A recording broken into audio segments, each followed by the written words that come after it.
Vamos conversar hoje sobre um dos conceitos mais perturbadores de toda a ciência. Uma teoria que basicamente sugere que a gente pode estar vivendo o último capítulo da história da humanidade e sem nem se dar conta.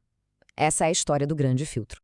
Dá uma olhada nesse número, 200 bilhões de trilhões.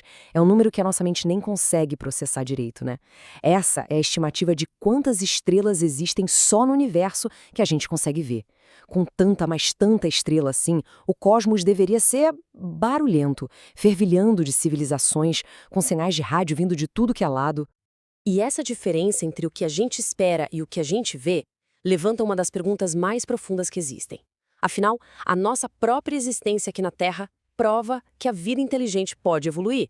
Então, por que esse silêncio todo? Por que não vemos ninguém em lugar nenhum?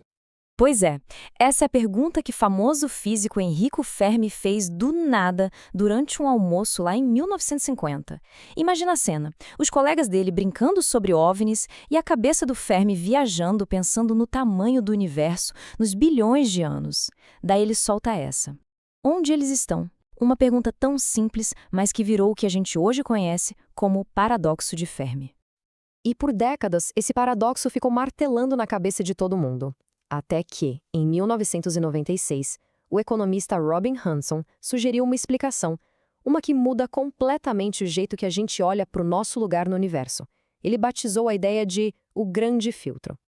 A teoria é de uma simplicidade genial, mas as implicações são gigantescas. Ela sugere que existe tipo um ponto de checagem cósmico, uma barreira, um desafio tão brutal que ele filtra quase toda a vida que tenta passar, deixando o universo basicamente vazio e em silêncio. Isso, claro, nos leva à pergunta de $1 milhão.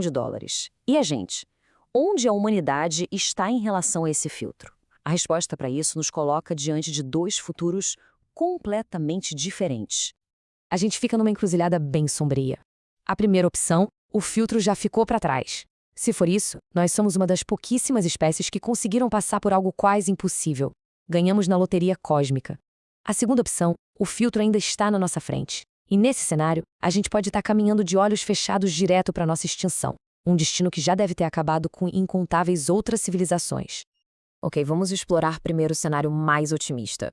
A ideia de que os maiores desafios já são coisa do passado e que a humanidade é uma das pioneiras, talvez a primeira a chegar tão longe. Para a gente estar aqui hoje, a vida na Terra teve que superar obstáculos que são praticamente milagres. Primeiro, o surgimento da vida a partir de matéria não viva, um mistério que a gente não resolveu até hoje. Depois, o salto para células mais complexas, que é a base de toda planta e todo animal. E, por fim, a evolução de um cérebro capaz de fazer perguntas sobre o próprio universo. Qualquer um desses passos, de tão improváveis, poderia ser o tal grande filtro que a gente já deixou para trás. Pensa só nisso, a tal da endossimbiose, o evento que deu origem às células complexas. Em toda a história do nosso planeta, 4,5 bilhões de anos, isso aconteceu só uma vez. Uma única vez. Se esse foi o grande filtro, o universo pode até estar cheio de vida simples, tipo bactérias, mas quase sem ninguém capaz de evoluir para algo mais complexo. Tudo bem, agora vamos para a possibilidade que dá calafrios. E se os testes mais difíceis ainda estiverem por vir?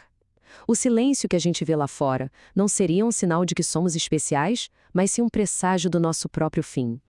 E o mais assustador é pensar que talvez a gente esteja passando pelo nosso filtro agora mesmo. O progresso que define a nossa civilização pode ter criado as ferramentas da nossa própria destruição. Nesse cenário, o perigo não vem do espaço, vem de nós mesmos. As armas nucleares são o candidato mais óbvio. Elas existem e só por isso já criam um risco permanente.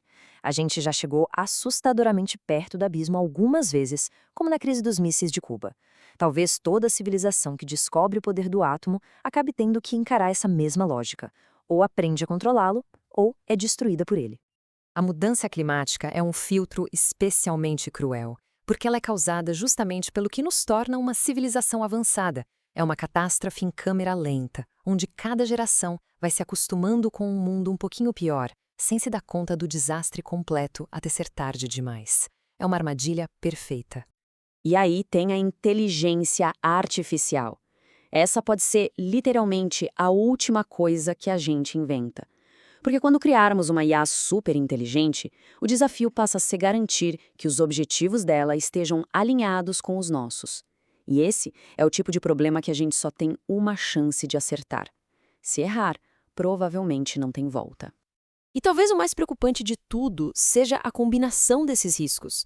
Não é só uma ameaça, são as armas nucleares, o colapso ambiental e a IA, tudo surgindo mais ou menos na mesma janela de tempo.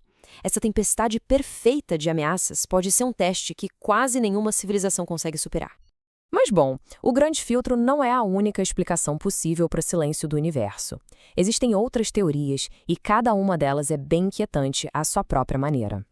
Uma é a hipótese da floresta sombria. Ela diz que o universo está, sim, cheio de vida, mas o silêncio é uma questão de sobrevivência. É como estar numa floresta escura e cheia de caçadores, a coisa mais inteligente a se fazer é ficar quieto. Outra possibilidade é uma crise de motivação. Talvez as civilizações fiquem tão avançadas que simplesmente perdem o interesse no mundo real e preferem viver em realidades virtuais perfeitas. Nos dois casos, o resultado pra gente é o mesmo: um silêncio total. E com isso, a gente volta para a questão central. O silêncio do universo é um sinal de que a gente ganhou uma loteria impossível? Ou é um aviso de que estamos chegando perto da mesma parede que barrou todo mundo antes de nós? Essa é a essência da coisa. A gente está numa janela de tempo muito curta e muito perigosa. Já somos avançados o bastante para que o universo possa nos notar, mas talvez ainda não sejamos sábios o bastante para lidar com os riscos que a nossa própria tecnologia criou. No final das contas, essa talvez seja a pergunta definitiva. A resposta não está lá nas estrelas, mas sim nas escolhas que a gente faz, aqui e agora. Se estamos ou não passando pelo nosso próprio grande filtro neste momento, a responsabilidade de provar que a vida inteligente pode sobreviver a si mesma é toda nossa.